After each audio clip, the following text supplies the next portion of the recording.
பிரியமான அன்பு சகோதர சகோதரிகளே, ஆண்டவராக இயேசு கிறிஸ்து நாமத்தாலே நன்றிகளும் ஸ்தோத்திரங்களை எடுக்கிறேன். கர்த்தர் உங்களை அளவில்லாமல் ஆசீர்வதித்து அனுபவத்தை உங்களை நடத்துவார் என்று நான் விசுவாசிக்கிறேன்.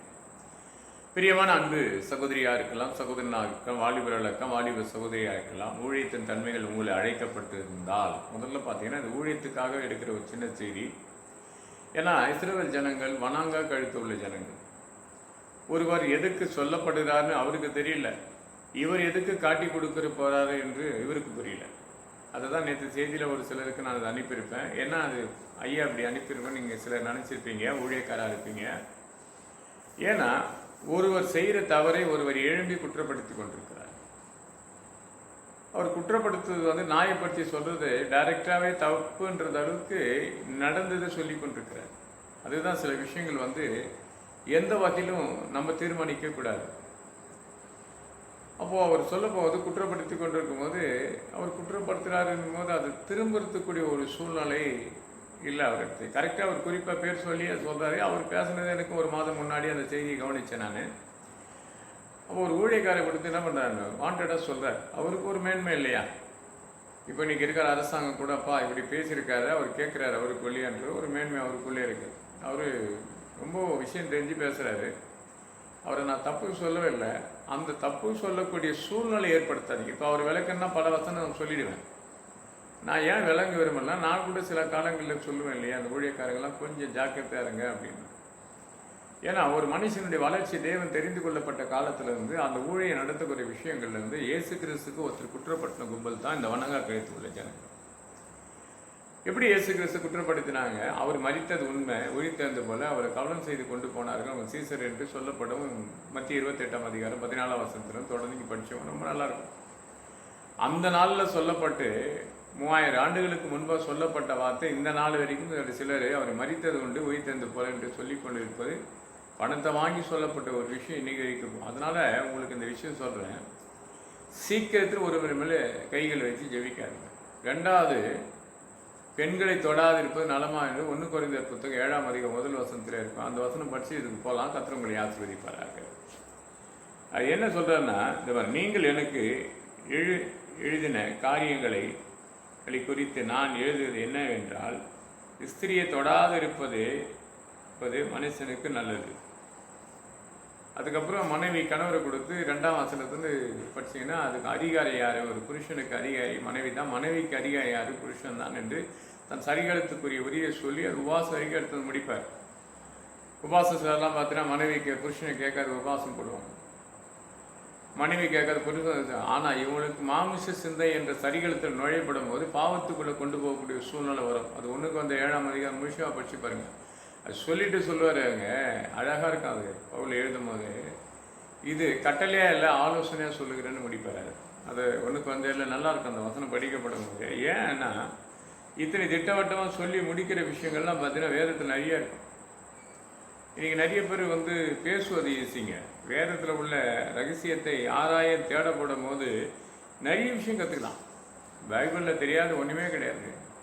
உபவாசம் பார்த்து நிறைய பெண்கள் கேட்க மாட்டாங்க. நான் இன்னைக்கு உபவாசம் போகிறேன், கடவுள் என்னோட சொன்னார், இல்லை எங்கள் போதகர் சொன்னார். அந்த இடத்துல தாங்க தவறு நடக்க ஆரம்பிக்குது. போதகர் சொன்னார் என்றதுக்கு அவருக்கு அந்த அதிகாரங்களை ஆலோசனை கொடுக்க தான் அவருக்கு. யோசனையை பெரியவராக தேவன் யோசித்து சொல்வது, உன் இதயத்தில் வேண்டுதல் இருந்தால் அது எடுத்துக்கொள்ளலாம். எங்கள் போதகர் சொன்னாங்க, நீங்கள் போட்டிங்கன்னா உங்கள் லைஃப்பை நல்லா இருக்குன்னு சொன்னாங்க. இல்லைங்க, உன் லைஃபுக்கு அதிகாரி யாருன்னா உன் கணவர், உன் கணவருக்கு அதிகாரி யாருன்னா நீங்கள் தான். நான் படிக்கிறேன் பாருங்கள், அந்த 1 கொரிந்தியர்லையே 2ஆம் வசனத்தை படிக்கிறேன். ஆகினால் வேசித்தனத்து இராதபடிக்கு அவனவன் தன் சொந்த மனைவியாக அவனவன் தன் சொந்த புருஷன் எடுத்து உடையவராக இருக்க கடுவான். புருஷன் தன் மனைவிக்கு செய்ய வேண்டிய கடமைகளை செய்ய கடுவான். அப்படியோ மனைவி தன் புருஷனுக்கு செய்ய வேண்டிய கடமை செய்யக்கூடாது. மனைவியானவள் தன் சுய சரிகளத்துக்கு அதிகாரி அல்ல, புருஷன் அதுக்கு அதிகாரி.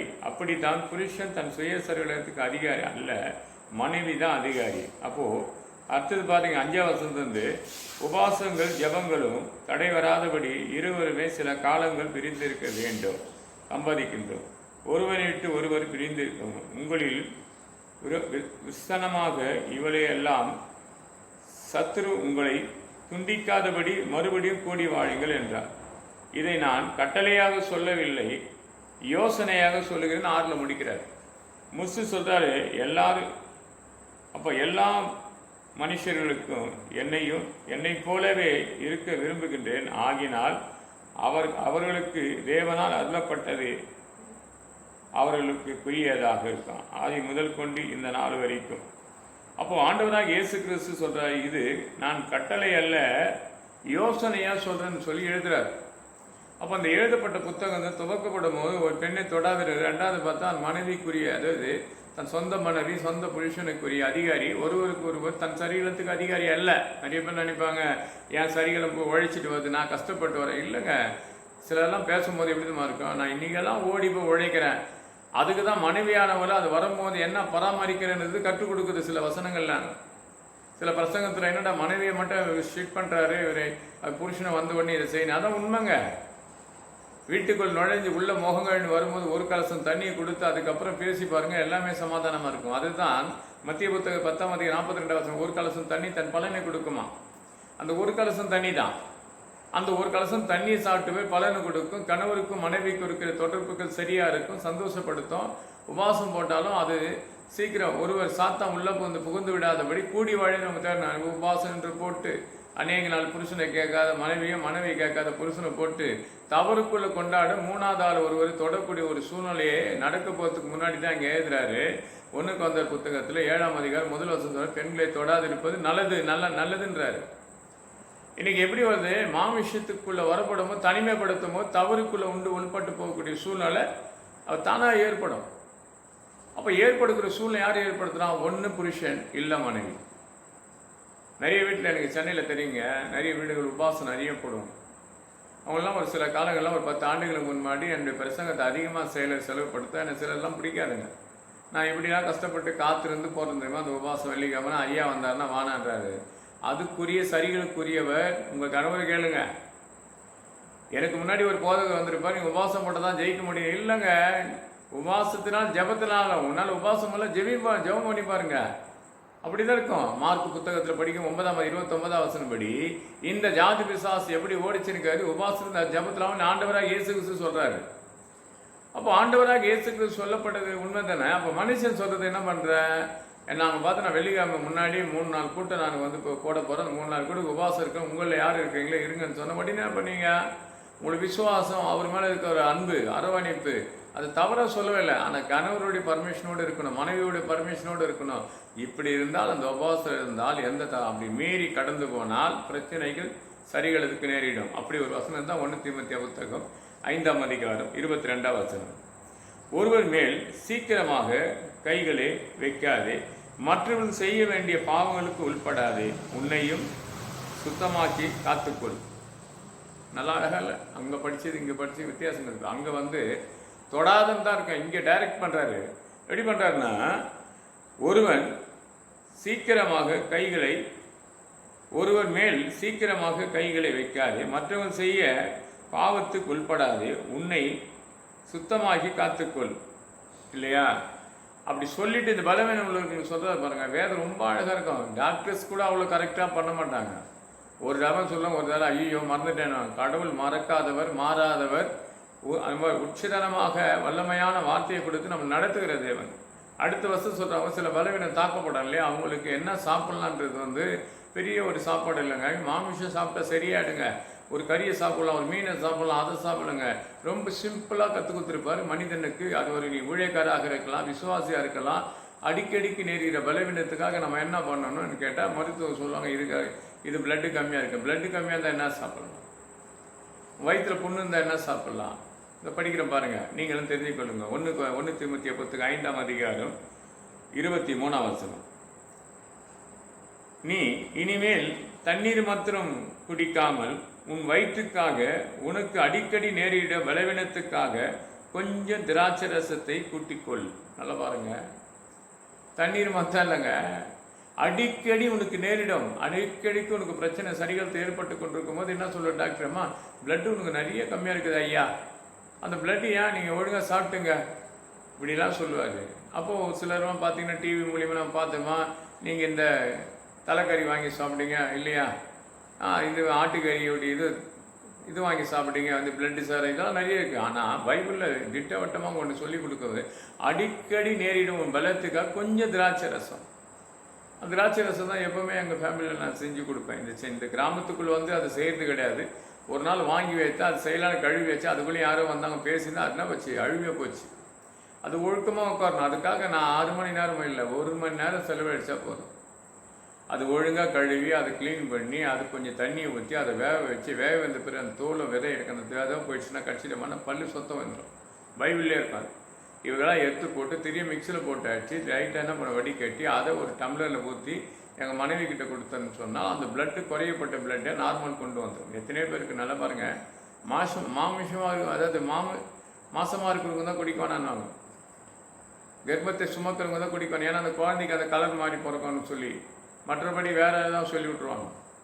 ஏன்னா சில விஷயங்களில் வேதம் சொல்லுவதை கேட்டு அதன்படி இருந்தால் ஏன் அந்த தொடாதுன்னு சொல்கிறேன்னா, இன்னைக்கு ஒரு விதவி இருக்கிறாங்க ஊழியத்தின் தன்மையில், ஊழியம் செய்கிற சகோதரனாக இருக்கலாம், சகோதரியாக இருக்கலாம். ஊழியத்தின் தன்மைகள் எத்தனையோ காரிய விஷயம் தெரிந்து கொள்வது. நான் நிறைய தெரிந்து கொள்ளப்பட்டேங்க. சில மாமிசத்தில் நம்மளை தட்டி தட்டி எழுப்போம். அதனால் நம்மளை தட்டி தட்டி எழுப்போம். ஒரு சிலர் சொன்னாங்க பரிசுத்தத்தோடு இருக்குங்க, நான் எப்படி இருக்கேன். ஆனால் வேதம் சொல்லுதுங்க 2 தீமோத்தேயுல 2 தீமோத்தேயு கிடையாது, 2 நாளாக 6ஆம் அதிகாரம் 36ஆம் வசனத்தில் இருக்கும், பாவம் செய்யாத நீதிமான் ஒருவரும் இல்லைன்ற பூமியில். பாவம் செய்யாத நீதிமான் ஒருவரும் இல்லை, பாவம் செய்யாத மனுஷனே இல்லைன்ற பூமியில். அதை படிக்கிறேன் பாருங்கள், அந்த வசனத்தை கூட ரொம்ப நல்லா இருக்கும். அது இருக்கு, பாவம் செய்யாத மனுஷன் இல்லையே, ஆகியனால் அவன் உமக்கு விரோதமாக பாவம் செய்தால் தேவரே அவன் மேலே கோபம் கொள்ளாது இருந்தார்.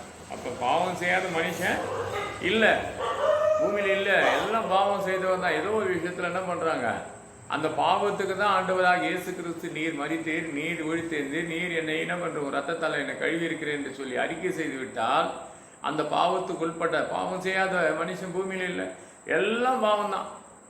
அந்த பாவத்தை கழிக்க தான் என் ஆண்டவராக இயேசு கிறிஸ்து 33 ஆண்டுகளை இந்த உலகத்தில் வாழ்ந்து 3 ஆண்டுகள் 30 ஆண்டுகள் தன் தாய்க்கும் தகப்பனுக்கு செய்ய வேண்டிய கடமையை சரியாக செய்து சகோதரனுக்கு செய்ய வேண்டியதை செய்து முடிச்சுட்டு ஊழியத்துக்கு அடைக்கப்பட்ட 3 ஆண்டுகள் பார்த்தீங்கன்னா தன்னுடைய சரீரத்துக்கு கொடுத்து ரத்தத்தால் மீட்கப்பட்டு அந்த ரத்தத்தை தான் திராட்சை ரசமாக கலந்து ஜெபித்து அதை எல்லாருக்கும் திருவிருந்தாக ஆயத்து பண்ணி கொடுக்கணும்.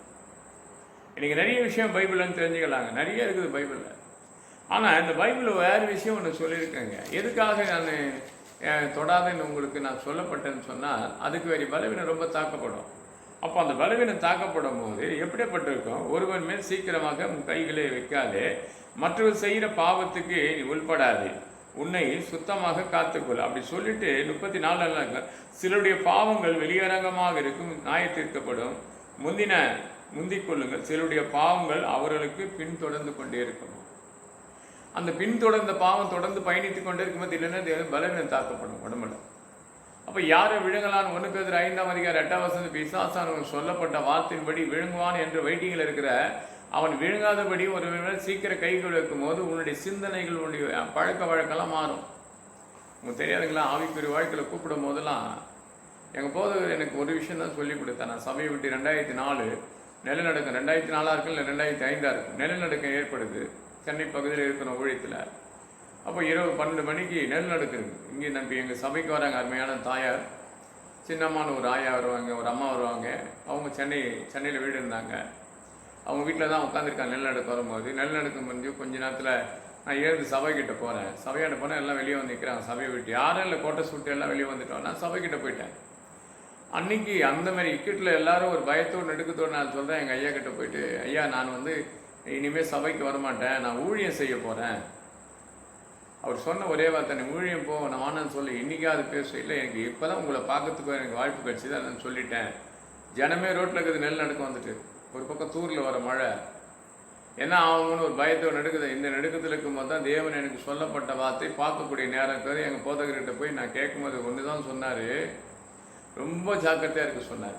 ஏன் தெரியுமா, பாவத்துக்கு உள்படாதபடி ஜாக்கிரதையாக இருந்த உலகத்தில் மாட்டி சிக்கி கொள்ளாதபடி ஜாக்கிரதையாக இருந்து ஒரே ஆலோசனை தான். அதுக்கப்புறம் வேதத்தை படித்தோம், பல நாட்கள் ஆச்சுன்னா வேதத்தை கொண்டு வந்து இன்றைக்கி பல இடத்துல பிரசங்கம் பண்ணி கொண்டிருக்கிறோம். அந்த வார்த்தை ஒரு வார்த்தை மட்டும் நான் சபையை விட்டு வந்து நான் தான் 28 வருஷம் ஆகுதுங்க. சபையை விட்டு வெளியே வந்து 26 வருஷம் ஆகுது. அப்போ இந்த 26 வருஷத்துக்கு அதுக்காக நான் போவாதில்ல. போனால் எங்கள் சபைக்கு உட்குறேன், எங்கள் போதகர்கிட்ட பேசுவேன், நான் அவர்கிட்ட எல்லாம் பண்ணுவேன். எல்லாமே எங்கள் வீட்டில் நடக்கிற எல்லா விஷயத்துக்கும் அவரை கூப்பிட்டு வச்சு பண்ணிக்குவேன். அவரை வேற ஆட்களை கொண்டு முன்குறிக்க மாட்டோம். அப்போ ஆண்டவராக இயேசு கிறிஸ்து கற்றுக்கொள்ளப்பட்ட பாடம் என்னன்னு சொன்னால், இந்த 1 தீமோத்தேயுல ஒரு சில விஷயங்களாக இருக்கும். இந்த இளமை பார்த்தோன்னா சிறு வயதில் சிலர்லாம் விதவைகள் ஆகிடும். அவங்கெல்லாம் ஊழியத்தில் பங்குள்ளவராக கொண்டு போய் வந்தாலும் அவங்களுக்கு ஒரு நேரத்தை வச்சுருக்கணும். சில விதங்கள்லாம் நானும் ஊழியத்துக்கு வரேன், எனக்கு வீட்டில் என்ன ஆகுது, எனக்கு ரொம்ப மன கஷ்டம் வருது, நான் ஊழியத்துக்கு வரேன்னு சொல்லி சில தவறுகளுக்கு கொண்டு போகக்கூடிய ஒரு சூழ்நிலை வேதத்தில் இருக்குது இல்லையா? நிறைய பேர் நம்ம அவங்க ஊழியத்துக்கு வராங்களா, 5 பேர் 6 பேர் வராங்களே கொண்டு போய் அந்த மாமிஷம் அந்த பருவ காலத்தின் விதவிகள்லாம் பண்ணுறோம். ஒரு வாலிபர்களோ வாலிப சகோதரர் குடும்பத்தரையை பார்க்கும்போது முன்னும் பார்க்கும்போது சில தவறுகளுக்கு உள்பட இவங்க ஏற்படுவாங்க. இல்லை பார்க்குறோம் கண்ணில் தவறான சிந்தையோடு பார்க்கப்படும் போது அங்கே தவறுக்கு உள்பட்டவர்களாக மாறாதபடி அந்த இளவயது பருவகால விதவிகளை சேர்த்துக்கொள்ளாதுன்னு வேதம் இருக்கும். படிக்கிற பாருங்க அந்த 1 தீமோத்தேயுல 1 தீமோத்தேயுல 5ஆம் அதிகாரத்திலேருந்து படிக்கிறேன். நல்லாயிருக்கும் அந்த வசனம் படிக்கப்படும் போது 11ஆம் வசனம் படிக்கிறேன். இளவயது விதவிகளே அநேகரை சேர்த்துக்கொள்ளாதே, ஏனென்றால் அவர்கள் கிறிஸ்துக்கு விரோதமாக காம விக்கிரகத்துக்குள் விவாகமாக மனதாக இருக்கும். முதலாக கொண்டிருந்த விசுவாசத்தை விடுதலையும் அக்கினிக்குள்ளாக தீர்க்கப்படும். அது மட்டுமல்ல, அவர் கோபம் உள்ளவராக வீடு வீடாக திரிந்து பழமையாளெல்லாம் சேர்த்து கொண்டு, அப்போ அவங்க என்ன பண்ணுவாங்க, இந்த இளவயது பருவத்தில் கடந்து போவாங்க. தொடர்ந்து படிக்கும் நல்லா இருக்கும். ஆகியால் இளவயது விதவிகள் என்ன பண்ணாங்களாம், அப்போது விவாகம் பண்ணுவதற்காக பிள்ளைகளாக வீட்டுக்கு வீடாக நடந்து விரோதமானதை சிக்கித்து கொண்டு திடமுண்டாக்கும்படியாக வேண்டிக் கொள்வார்கள். ஏனென்றால் இதுக்கு முன்பாக ஒரு சிலர் சாத்தானை பின்பற்றி விளக்கினார்கள். ஷார்ட்டாக நல்லா இருக்காது, நான் கொஞ்சம் விட்டு படிக்கிறேன். அப்போது விட்டு படித்தா நீங்கள் படிங்க. 1 தீமோத்தேயுல படிக்கப்படும் போது ரொம்ப அழகாக இருக்கும். 1 தீமோத்தேயுல 5ஆம் அதிகாரம் 11ஆம் வசனத்துலேருந்து 15ஆம் வசனம் வரைக்கும் படிச்சிங்கன்னா அந்த வசனத்திலே அந்த விதவைகளை ஏன் சேர்த்து கொள்ளக்கூடாது, என்ன ஆகிடும், அவங்க என்ன ஆவாங்க, அது உண்மை தானே. சில பருவ காலத்தில் இருக்கும் விதவைகளை பார்த்து அநேக ஊழியத்தில் கூப்பிட்டு அடைக்கப்பட்டவங்க போது அந்த சிந்தனையை ஏற்படுத்தி கொடுப்பாங்க அழகாக.